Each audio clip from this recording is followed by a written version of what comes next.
90% student plant cell के parts को रट लेते हैं लेकिन पेपर में सब भूल जाते हैं। और अगर आप भी उनमें से एक है तो आज की वीडियो खास आपके लिए है, क्योंकि आज मैं आपको एक ऐसी ट्रिक बताऊंगी जिससे आप प्लांट सेल के किसी भी पार्ट को नहीं भूलेंगे। अस्सलाम वालेकुम everyone, I am Urooj Ali from UA bio academy. आज की इस वीडियो में हम बायोलॉजी का बहुत इंपॉर्टेंट टॉपिक पढ़ने वाले हैं, स्ट्रक्चर ऑफ प्लांट सेल। और आज की वीडियो आपके लिए बहुत ही ज़्यादा हेल्पफुल होने वाली है। तो चलिए मेरे साथ एक्सप्लोर करते हैं प्लांट सेल को। प्लांट सेल ये बिल्कुल एक मॉडर्न सिटी की तरह होता है जिसके इर्द गिर्द एक मजबूत दीवार खड़ी होती है जिसे सेल वॉल कहते हैं। ये प्लांट सेल को शेप, सपोर्ट और प्रोटेक्शन देती है।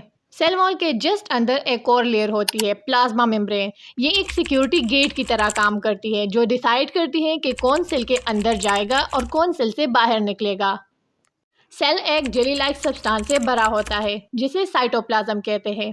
ये सेल का वर्किंग एरिया होता है जहाँ पर सारे ऑर्गेनेलीज प्रेजेंट होते हैं और सेल के ज़्यादातर केमिकल रिएक्शन यही होते हैं। अब आता है सेल का कंट्रोल रूम, सेल न्यूक्लियस। ये सेल का सबसे इम्पोर्टेंट पार्ट होता है। यहीं पर डीएनए प्रेजेंट होती है और राइबोसोम भी प्रोड्यूस होते हैं। ये पूरे सेल को कंट्रोल करता है, इसलिए इसे सेल का ब्रेन भी कहा जाता है।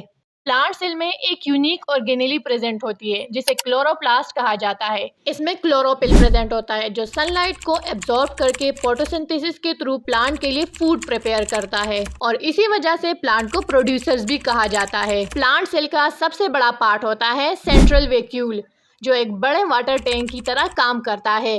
ये वाटर, न्यूट्रिएंट्स और वेस्ट मटेरियल को स्टोर करता है। सेल में एक पावर स्टेशन भी प्रेजेंट होता है जिसे माइटोकॉन्ड्रिया कहा जाता है, जो फूड को एनर्जी में कन्वर्ट करता है। क्योंकि ये एनर्जी प्रोडक्शन करता है इसीलिए इसको power house of the cell भी कहा जाता है।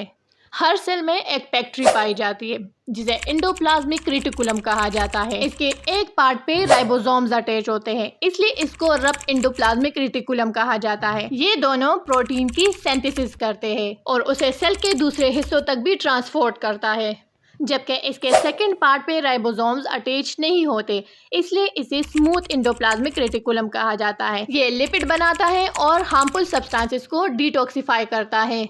सबसे लास्ट में आता है गोल्जी अपरेटस। ये सेल का पैकेजिंग सेंटर है। ये प्रोटीन को मॉडिफाई करता है, पैक करता है और सेल के अलग अलग हिस्सों तक पहुंचाता है, बिल्कुल एक कोरियर सर्विस की तरह। तो चलिए एक बार जल्दी से रिवाइज करते हैं।